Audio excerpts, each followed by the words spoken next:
Yajja Kasumba Lubowa bamweyana eyayitibwanga Swahaba Kasumba. Swahaba Kasumba ekituufu bamukutte era wetwogerera kati ali luzira.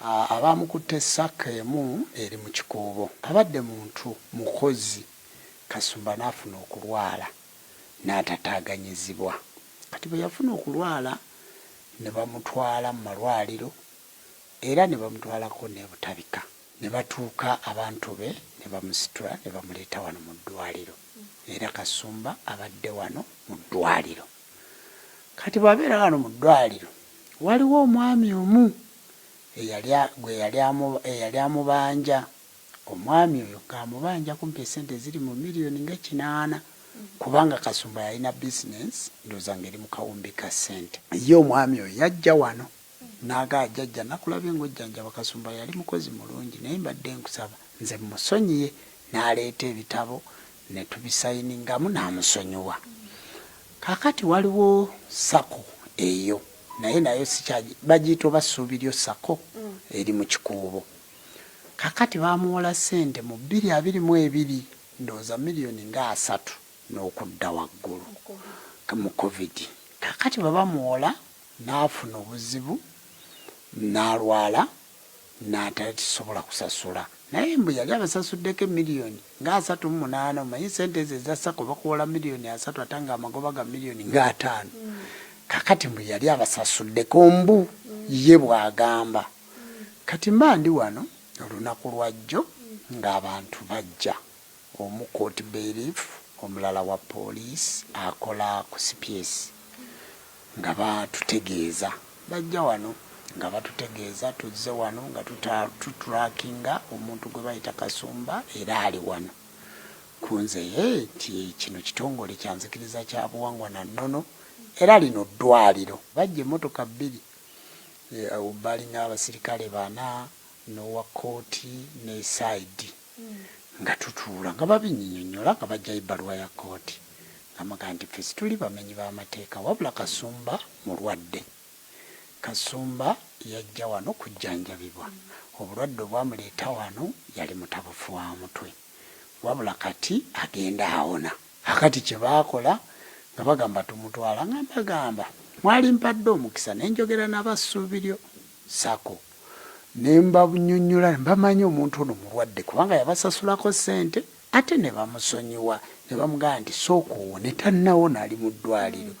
Ne bagamba affe bamututumye tumutwala kubanga bamulaba nange nga mpita Kasumba nga bamuleeta bano bamanyi nti mbamanyi. Abasonyiyo bakola otya nti bamupa ssente zaabwe naye ne basasula ne basigala nga bamanjaayo emiliyoni 7. Kunze miliyoni 7 ze basigala bakubanja nti era ne bazinsonyiwa nga bategedde nti ndi mulwadde. Naye kati baba baleese ebbaluwa ya kooti nga bawandiiseko miliyoni 58 nga bamukola ki nga bamutwala. Era njagala kusinziira wano kutegeeza basuubiryo sako n'omulamuzi Kasumba mulwadde era bwe yatuuse mu kooti mwamulabi. Kasumba muki mulwadde si mulamu. Era njagala kusinziira wano nkiryalinge n'empewo ntegeeza abantu nti ekigambo Kasumba bamuleeta mu ddwaliro nti Kasumba tiyabatawanyiza mukwata tiyabakalubiriza yatambudde butambuzi ne mugenda ne mumusiba. Naye nsaba bannayuganda omuntu nga mulwadde ate ng'omuntu alina kyakoledde eggwanga ng'era naawe omulaba wadde eby'essente biba bya ssente nga ddala ne ssente ze mwamuwola yazibasasula gwe bayita kalugendo nti gundi namuwola miliyoni 2 nga yazibasasula mubanja magoba mumuleke nammwe muli bantu muleke awone. Abasuubiryo mwagambye nti nakayanye nakesesaako okubalaga ne baga nti ekituufu omuntu tiyali kwatiddwa ng'akwatibwa mu ddwaliro mu bbanja ku bbanja nga wamuwola buwozi ssente zaabula. Ojja kulowooza nti olinda Jumba musawo yayamba Kasumba. Jumba naye akyalwana kujjanjaba mukazi we kulabika ng'awona. Jumba talina ssente ezo z'olowooza nti agenda zikwata azikuwe.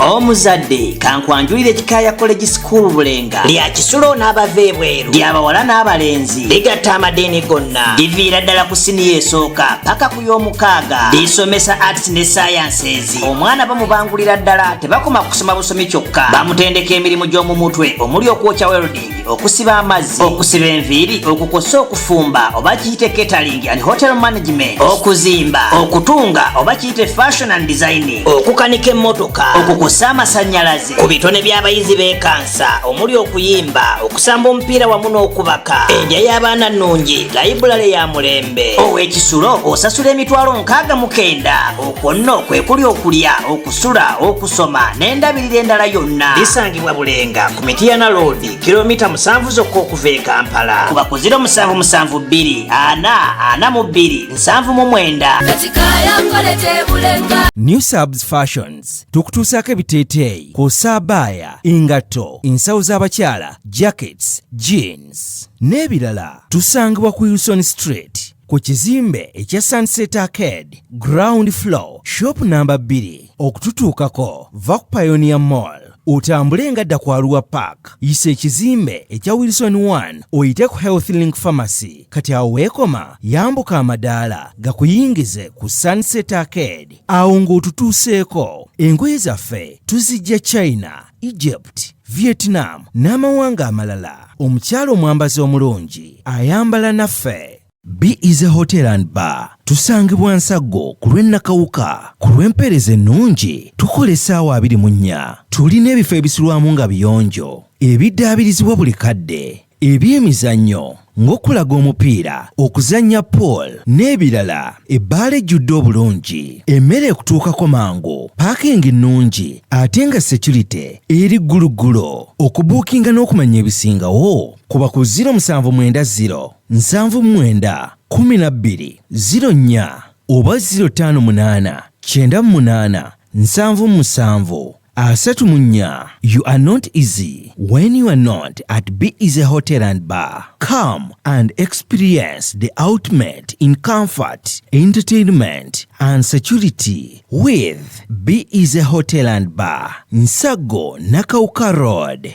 Be Easy Hotel and Bar tusangibwa Nsaggo ku lw'Ennakawuka. Ku lw'empeereza ennungi tukola essaawa 24. Tulina ebifo ebisulwamu nga biyonjo, ebiddaabirizibwa buli kadde, ebyemizannyo ng'okulaga omupiira, okuzannya pool n'ebirala. Ebbaala ejjudde obulungi, emmere ekutuukako mangu, paakingi nnungi ate nga security eri gguluggulo. Okubuukinga n'okumanya ebisingawo kuba ku 0790 79 12 04 oba 058 98 77 34. You are not easy when you are not at Be Easy Hotel and Bar. Come and experience the ultimate in comfort, entertainment and security with Be Easy Hotel and Bar, Nsaggo, Nakawuka Road.